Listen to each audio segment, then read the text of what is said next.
It is a great honor and a privilege to introduce Natalie Knight, a very close and dear friend, and it gives me such pleasure to hear your talk this evening.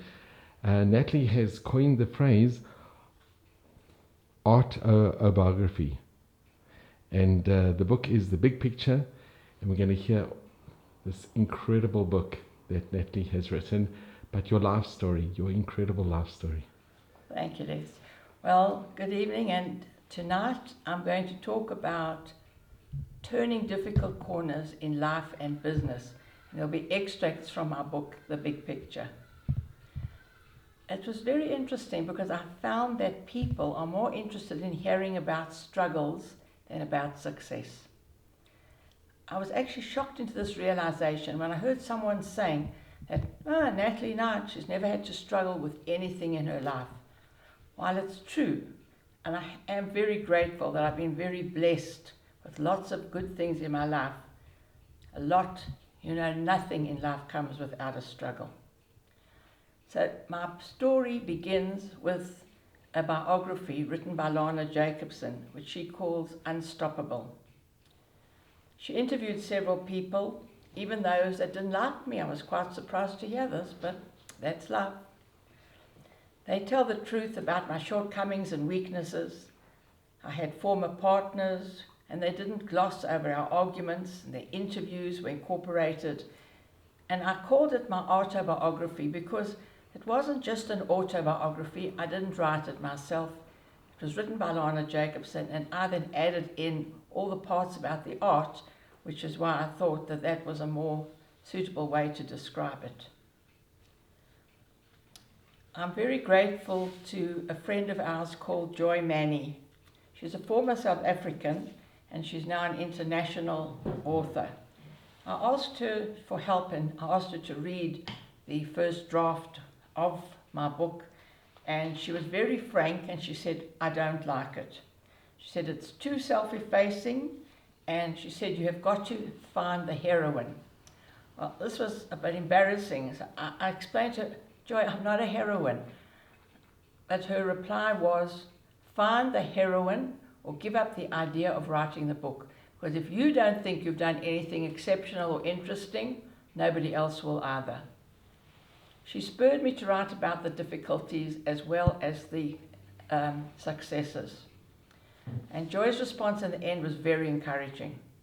She mentioned that I had she saw something that I actually had not seen. And she actually projected a title for a new book that she wanted us to write together. She called it Turning Difficult Corners in Life. And that is the theme I want to talk about tonight. She was very enthusiastic about the big picture and said that she felt that it was now very interesting. And to quote her, she said, it's a marvelous book.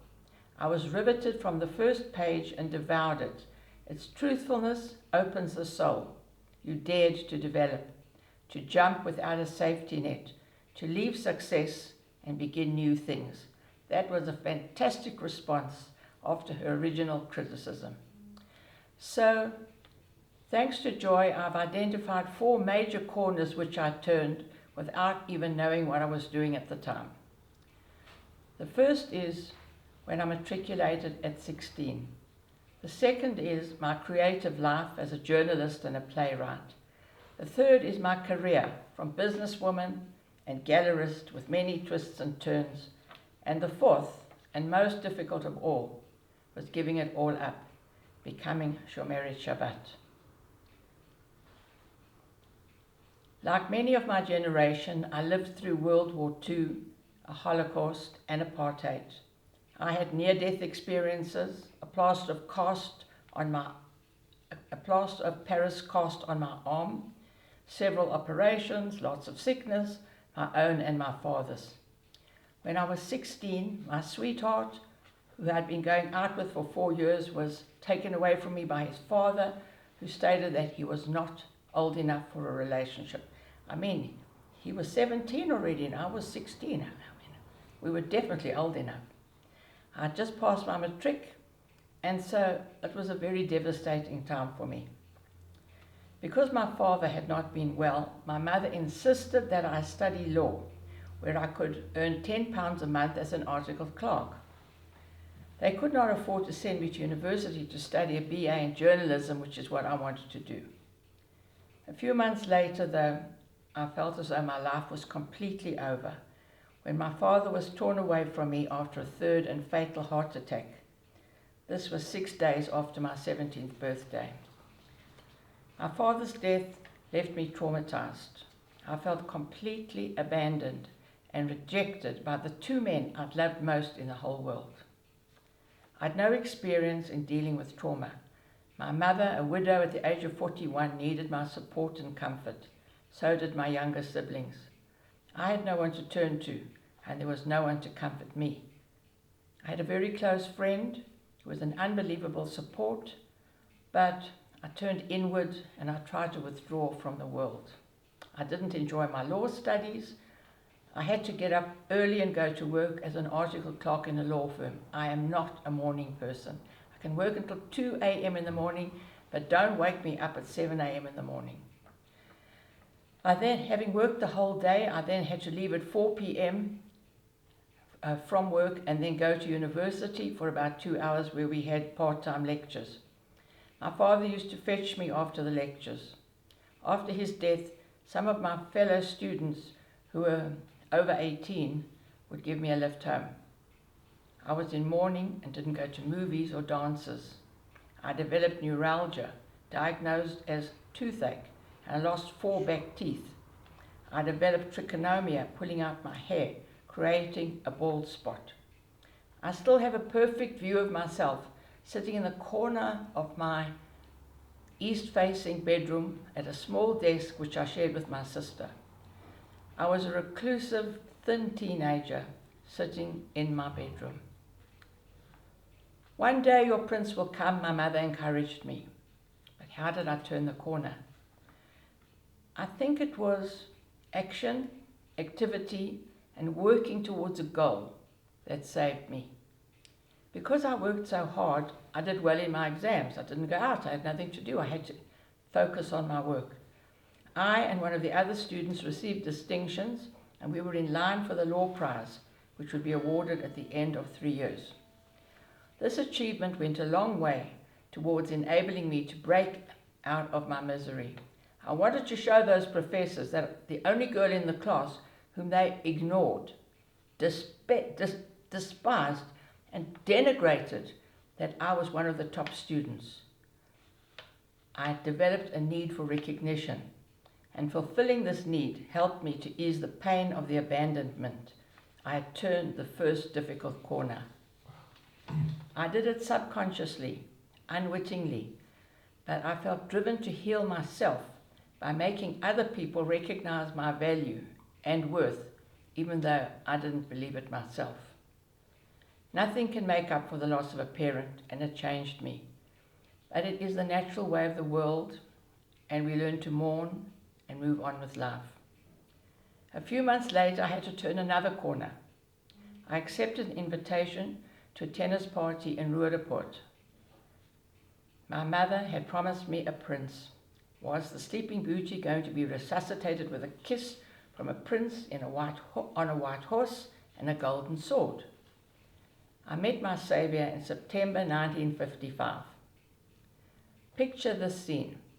Here he is wearing short white pants, white sneakers, which encase the feet of his short white legs, a white peaked cap, and a white t-shirt, through which an arm brandished a tennis racket. He was not even adept with this weapon, and I vanquished him. Six love at first sight. But to my astonished delight, my knight in shiny white tennis togs proves to be a red-blooded male who transports me to a land that I had never even dreamed of. It is a land of culture and art, of poetry and power, theatrical, dramatic, spiritual, and meaningful. He is my soulmate, and he and I create a dynasty of descendants and a cultural legacy in South Africa, the land of our birth. This is my husband, Zami Lignatsky, who I married when I was 19, 61 years ago. I didn't know he was my knight until I cut off the lick and the ski in Lick Night Ski.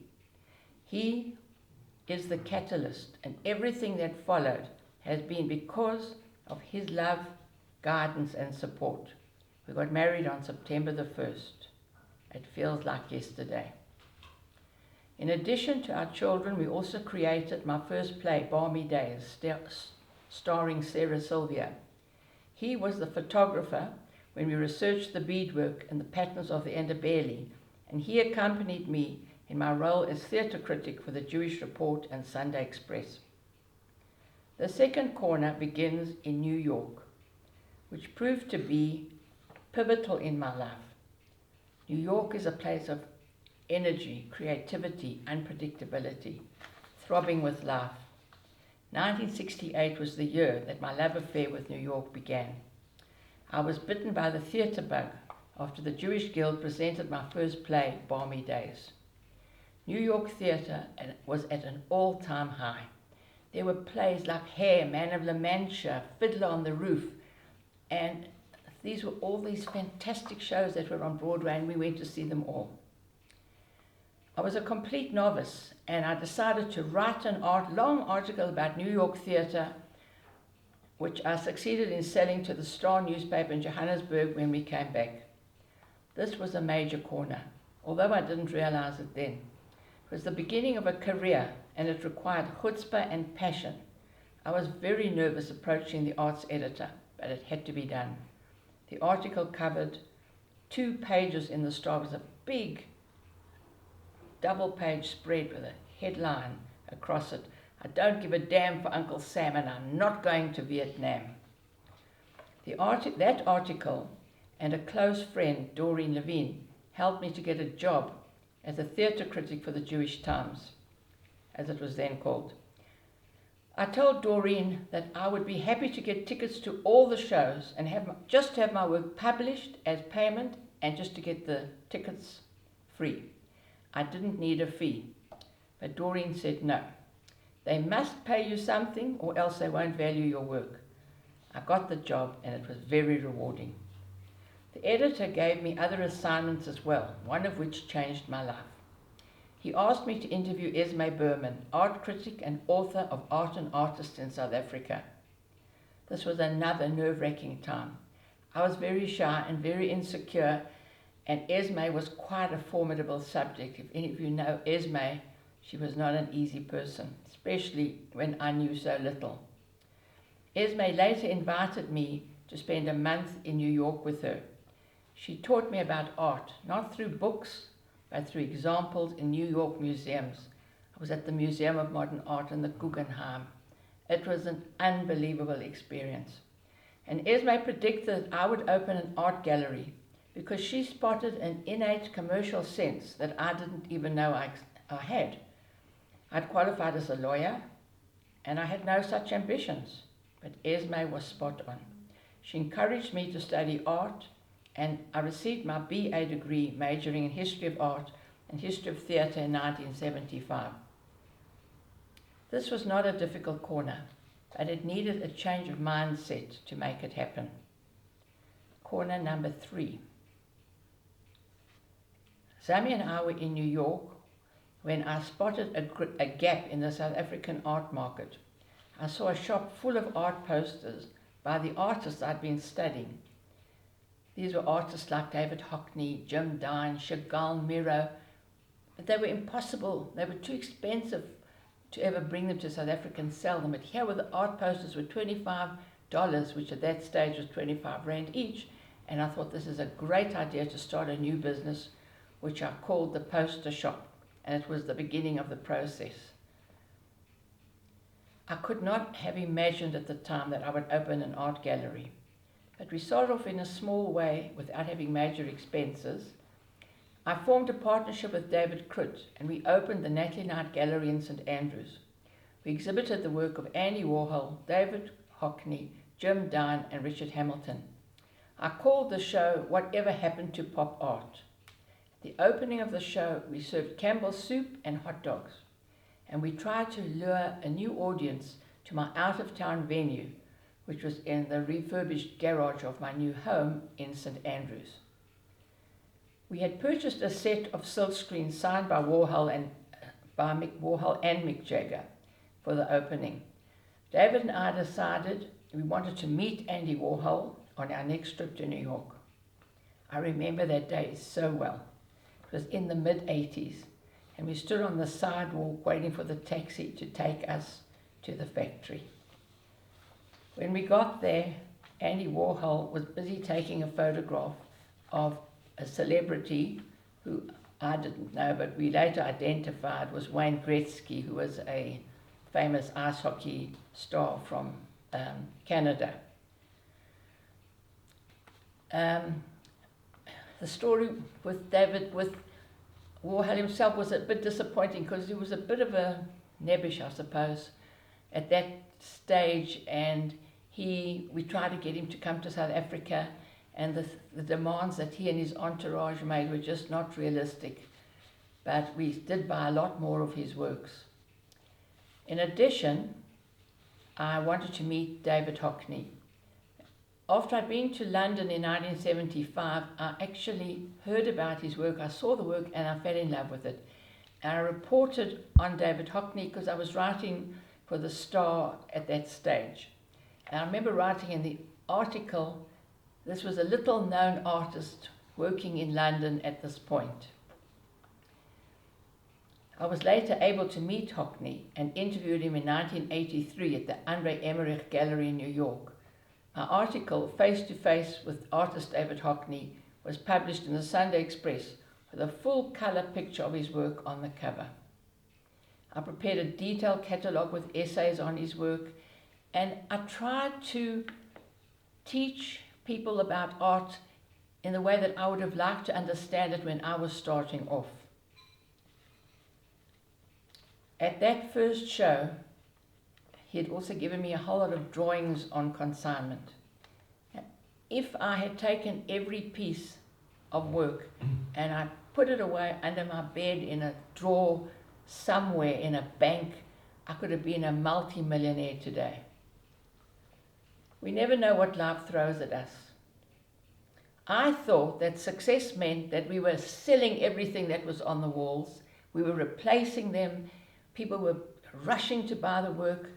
Success was that we had found an artist who was fantastic and the public agreed with us. So where would I have been if I had just kept the Hockneys? This way, I didn't invest in the money, but I invested in myself and in a career. So I was later able to move my gallery from this converted garage in my home to a little basement in Balducci's restaurant in Rosebank. And then I went to the upmarket area of Hyde Park Corner. Gerard Cocht, one of the top designers, designed the gallery, and I loved every moment of it. It was fantastic. We displayed a variety of international artists in Gerard's pink and lilac confection, with grey carpets and striking brass entrance with the NK logo on it, carved out in brass on the glass doors. And I worked 12 hours a day. Saturdays and Sundays, we had openings once a month. And people said to me, what do you do? I mean, you buy the picture, you hang it on the wall, you sell it, and you move on. It was very hard work, I can tell you. And there were a lot of problems. I'm not going to go into them, I'll just mention one. I was busy selling a Jim Dine to a client. I'd been trying to get him in for weeks, and his wife finally brought him in, and he was looking at this work and about to buy it when they had a big bang. And he said, thinking of this was a quick way to escape, there must be a bomb. I said, how can there be a bomb?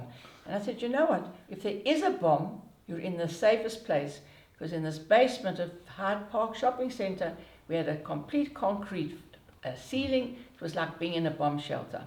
Well, he accepted my argument, and more than that, he bought the work.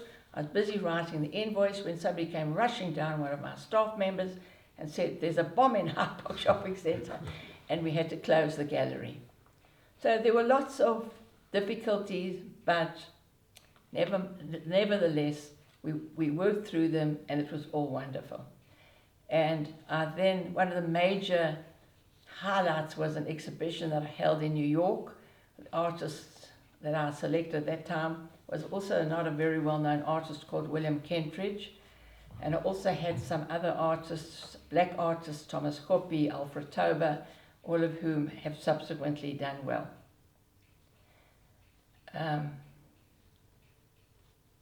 It was in New York again in 1997 when two of my major interests coalesced.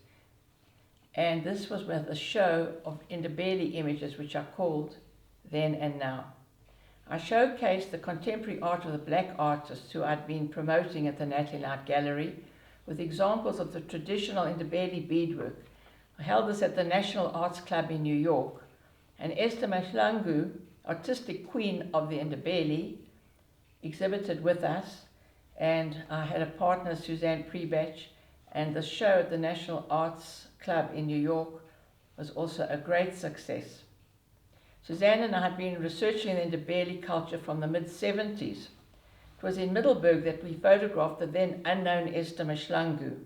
Her photograph was published in our first Ndebele catalogue called Ndebele Images. This Ndebele research was also very difficult, lots of hard work, and again it was something where I was a little bit too ahead of my time because at that stage nobody was interested in the Ndebele. But there were many exciting times at the Natalie Knight Gallery. I'm only going to give you one example.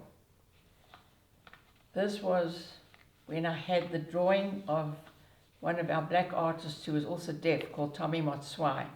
And he did this drawing of de Klerk and Nelson Mandela. And I heard that Nelson Mandela was in the shopping center. So I hadn't quite overcome my shyness, although I was a lot better at this stage.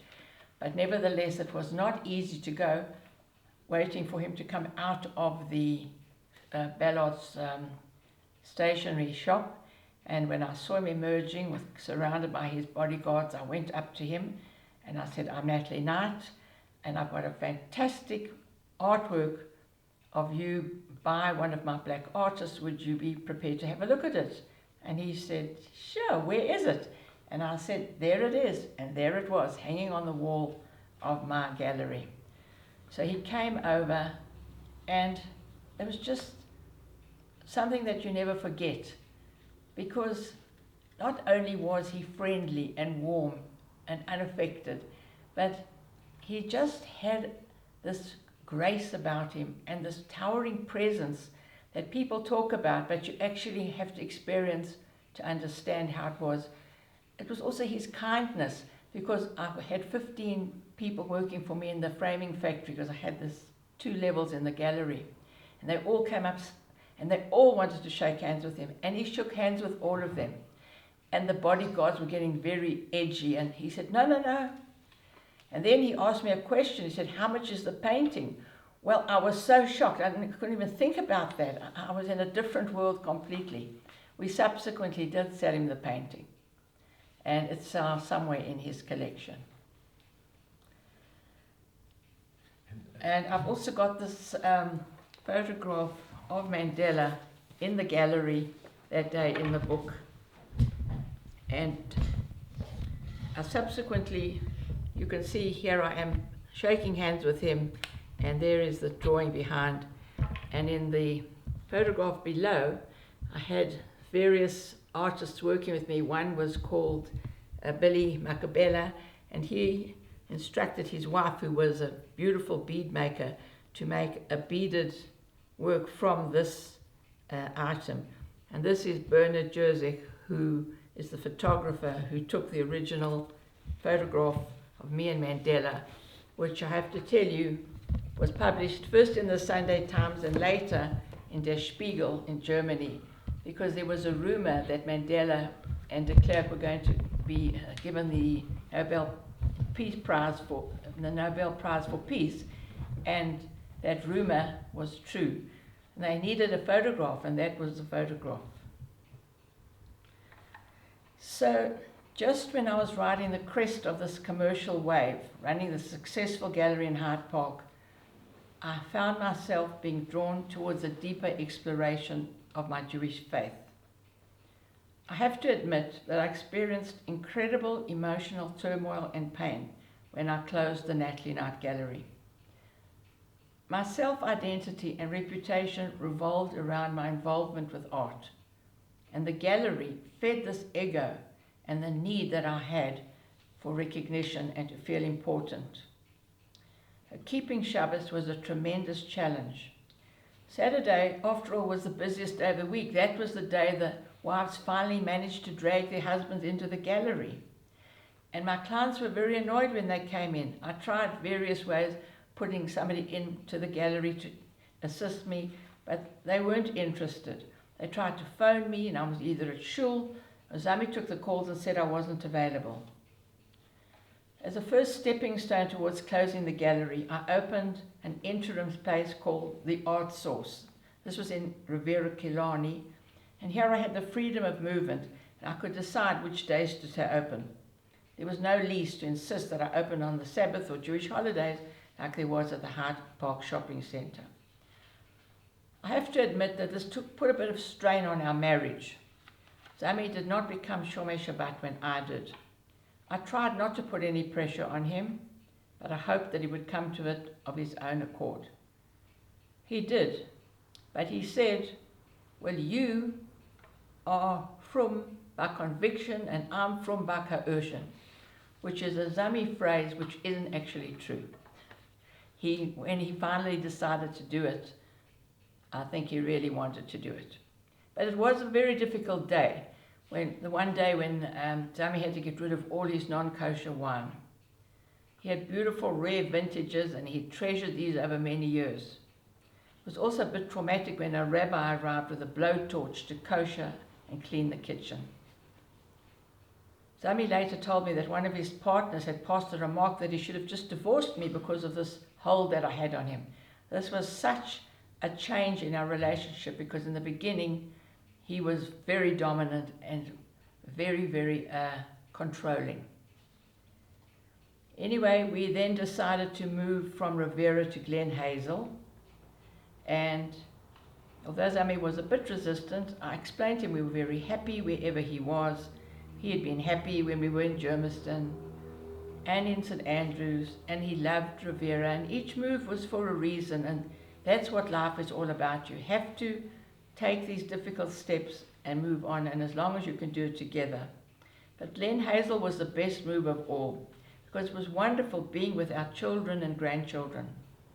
Cheryl, our oldest daughter and Zami's law partner, and her two sons lived in the adjoining townhouse complex. Alan and Shane, who Zami calls our son the Frummer, and their 8 children lived in close walking distance, and I was able to spend a lot of time with them. And our middle son, Julian, who was also a lawyer, but when he emigrated to Canada, became my partner and took over a lot of the selling in the Natalie Knight Gallery. The international branch is called Knight Galleries International. But then I decided to make the greatest sacrifice of my life.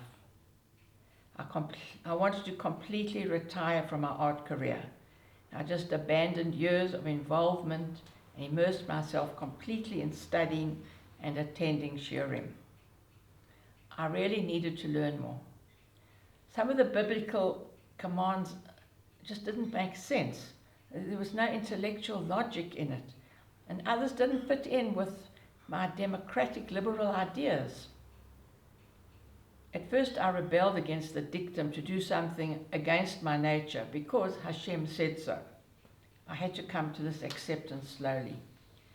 I started by observing the 10 commandments, then working my way through the other 600 and something laws, and I've got a long way to go. I discovered there was a course in Kabbalah and Tanya at Chabad House. The very first lecture, Rabbi Masinta, eyes fell on me and he looked at me and he couldn't remember my name, but he said, aren't you the art person? I said, yes. You know, with a name like Lignatsky, you say yes to everything.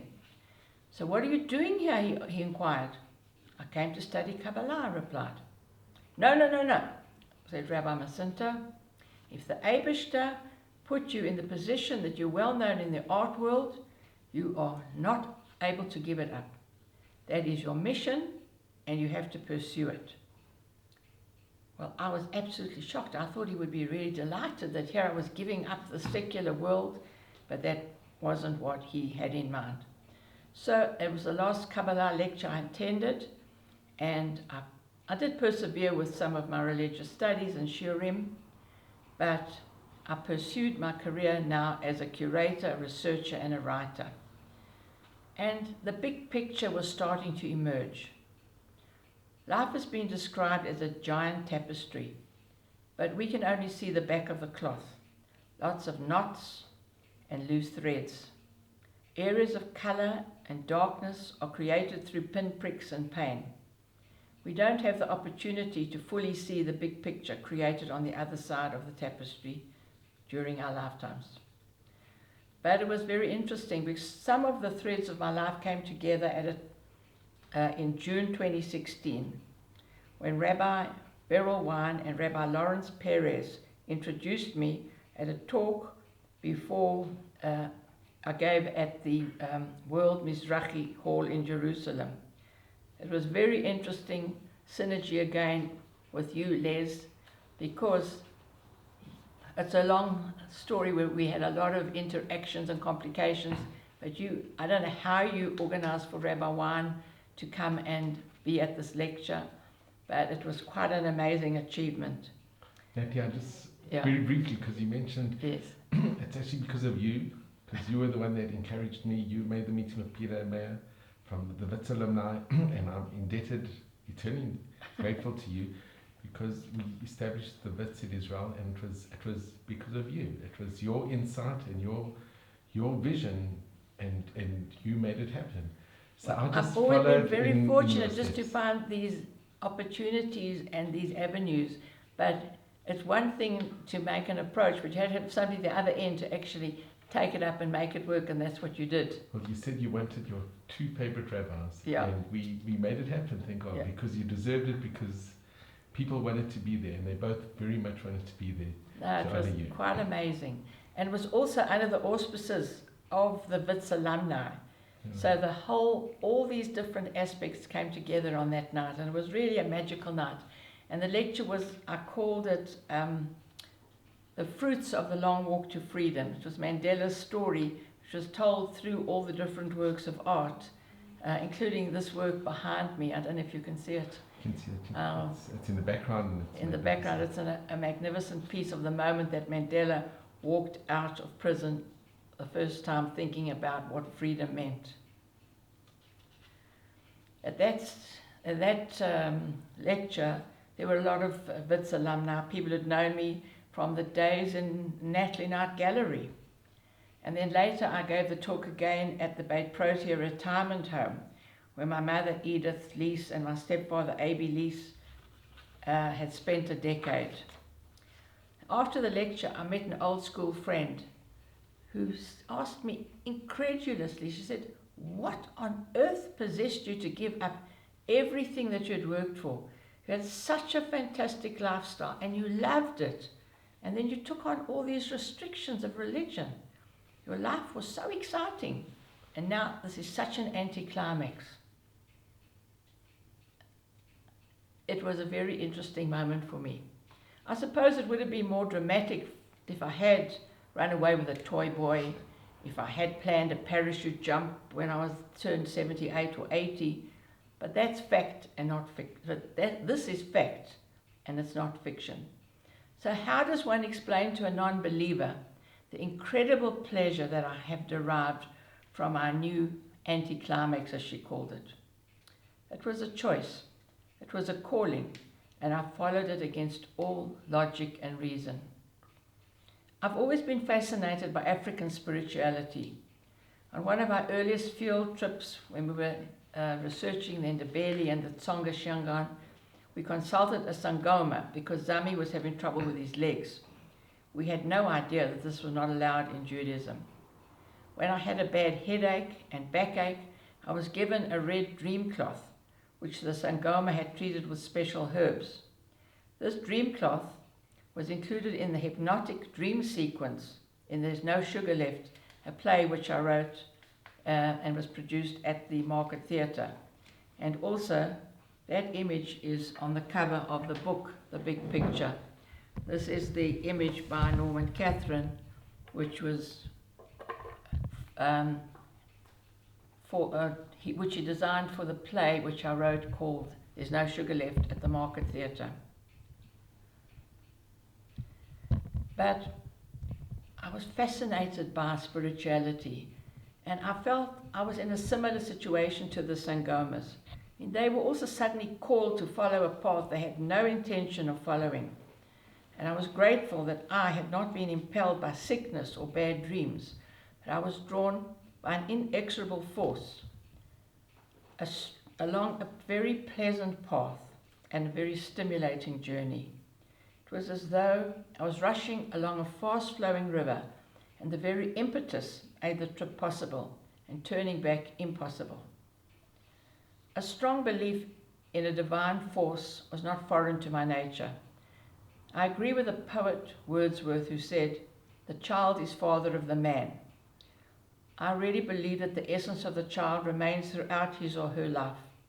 And I can really relate to that shy young girl that I was, who enjoyed curling up with a good book after a good meal, loved saying her prayers every night, and I was a real little prude. I hated bad language and hugs from strangers.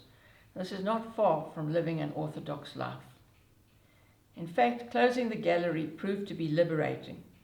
I was removing the shackles, not putting them on.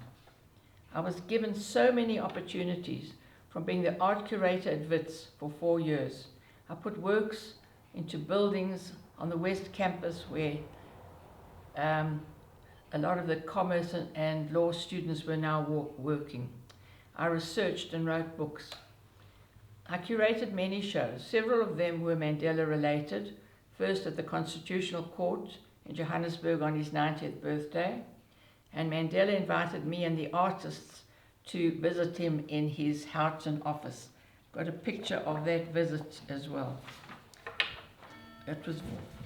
This wasn't the best professional photograph, unfortunately, but because when we arrived, the person at the desk took away all our cameras and said, "Sorry, no photographs allowed."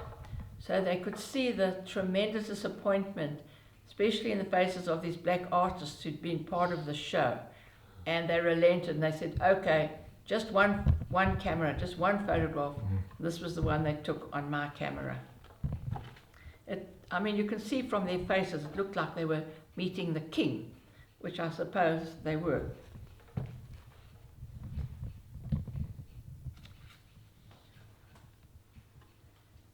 Another very definite highlight of my career, and I'll end with this, was a live interview on the BBC with George Alagaya.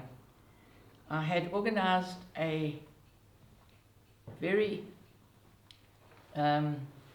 complicated, I would say, show in London at the South African Embassy. This was with Alan Denby, who I met one evening, and I didn't know who he was, and he knew I was involved with Mandela, and he said to me, "Would you like to do a Mandela show with me in London?" And I said yes. And when I got home, Zami said to me, "What do you mean yes? Do you know what that means?" I said yes. At this stage I've had enough experience to know what that means, and yes, I do want to do it. He said, "And how?" I said, "That's what will be the problem, but we'll manage," and we did. And the show was really fantastic success. Although nothing was for sale, just seeing the faces of the people who came to see these artworks and remembered South Africa and remembered Mandela, it was worth every single penny, every single effort, and every single minute. So, to sum up, the 4 corners that I turned with you today represent: first, the personal, the circumstances beyond my control when I was 16 and I lost my father. The second was the creative drive. The third was the professional, the business and the material success. And the fourth was giving it all up, looking at the spiritual side and the search for meaning. So I feel that the most difficult corner, closing the gallery to keep Shabbat, was in fact the best thing I could have done. The current corner I'm turning is probably another one where a lot of people would relate to. I recently presented the big picture at the Jewish Literary Festival in Cape Town. One of the questions was very pertinent. The question was, how do I slow down and accept that I can't do what I used to? And I answered that it was much easier going up the ladder than starting to the descent. So the question was, when does one give up? And the answer is never. But one has to recognize and adapt to the circumstances. Change gear, change pace, and change direction. I think I should stop here. Not at all. I just want to mention to our listeners Yes. that Natalie, that very shy girl, you still are very modest. You might not be shy, but you're extremely modest. In 2014, you received a grant from the Smithsonian Institute in Washington, D.C. to assist in the research on your collection of Ndebele from the Smithsonian. That's an incredible achievement. That was a major, and also what is happening now is that we've donated all our research material to the Smithsonian, and the material that we collected in the 70s, which obviously is now quite valuable, is now on the Smithsonian website. So thank you for mentioning that. And even more, I think, amazing than that is in the same year, CEO magazine, you were awarded the most influential woman in business and government awards for a Lifetime Achievement Award in the arts and culture section. I think that is something that is really, really remarkable and very well deserving. And your illustrious career, it's just incredible. There really are no words to describe what you've achieved, your path, your direction. It's incredible.